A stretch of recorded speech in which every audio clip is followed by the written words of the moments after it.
இந்த கழகத்தின் பொதுச் செயலாளராக்கி அழகு பார்த்தவர் புரட்சித் தலைவர் எம்ஜிஆர்.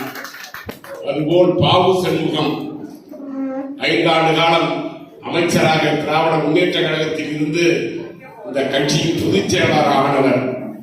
இதை எதற்கு சொல்கிறேன் என்றால், ஒரு இயக்கம் வலிமையாக இருக்க வேண்டும்.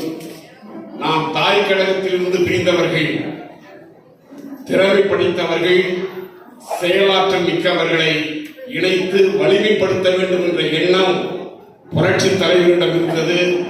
அதுபோல் புரட்சி தலைவி அண்ணன் காளிமுத்து பேசாத பேச்சல்ல, அவரை அழைத்து சபாநாயகராக ஆக்கி அழகு பார்த்தார்.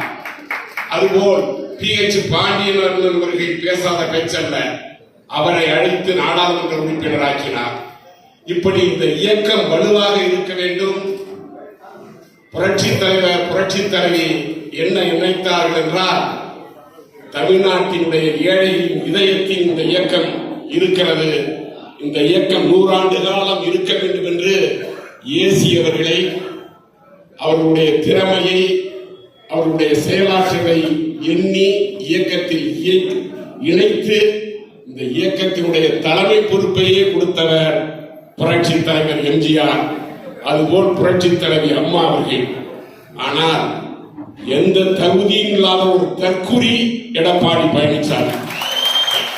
பேச்சாற்றல் கிடையாது, திராவிட வரலாறு தெரியாது, தமிழ் என்று உச்சரிக்க தெரியாது.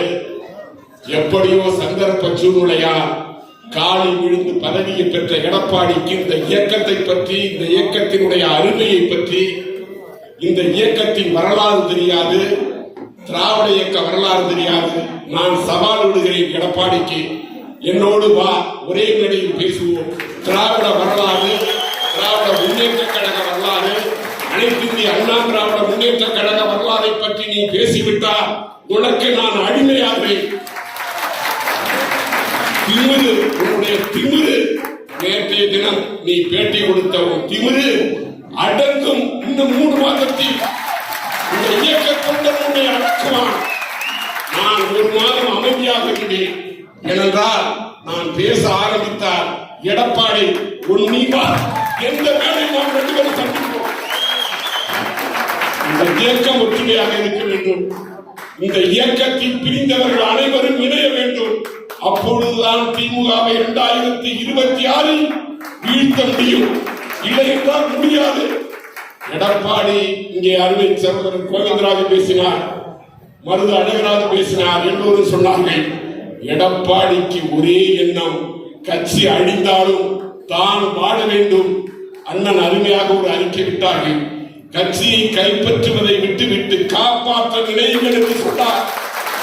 எந்த தலைவரும் அப்படி சொன்னதில்லை, எந்த கண்டிஷனும் போடவில்லை. இந்த இயக்கம் வாழ வேண்டும் என்று சொன்னார். இந்த இயக்கம் வாழ வேண்டும் என்றால் எடப்பாடி திருந்த வேண்டும்.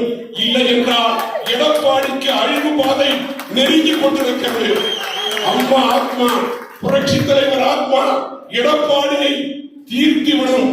ஏனென்றால் இந்த இயக்கத்தை கட்டி காத்தவர்கள் புரட்சி தலைவர் புரட்சி தலைவி அம்மா. அவர்களுடைய ஆத்மாவுக்கு துரோகம் செய்கின்ற எடப்பாடி அரசியலில் அனாதையாகி விடுவார். இந்த காலத்தின் கட்டாயம். இதை உணர்ந்து இப்பொழுது நான் சொன்னேன், ஒரு இயக்கத்தில் கருத்து வேறுபாடுகள் இருக்கும், கடுமையான விமர்சனங்கள் இருக்கும். பிறகு சிந்தித்து இந்த இயக்கம் வாழ வேண்டும் என்று நினைத்தால் தன்னையே விட்டுக் கொடுப்பவன் தான் இந்த இயக்கத்தில் உண்மையான தொண்டர். எந்த தகுதியும் இல்லாத தற்குறிக்கு அந்த எண்ணம் வரவில்லை. அந்த தற்குறியை நாம் திருத்த வேண்டும். இந்த இயக்கம் இணையதற்கு நாம் பாடுபடுவோம். நிச்சயமாக இன்னும் 3 மாதத்தில் இந்த இயக்கம் இணையும். மீண்டும் 26 ஆட்சிக்கு அமையும். நமது முதலமைச்சராக OPS வருவார். இது நிச்சயம் நிச்சயம் தந்த வாய்ப்புக்கு நன்றி சொல்லி விடைபெறுகிறேன். நன்றி, வணக்கம்.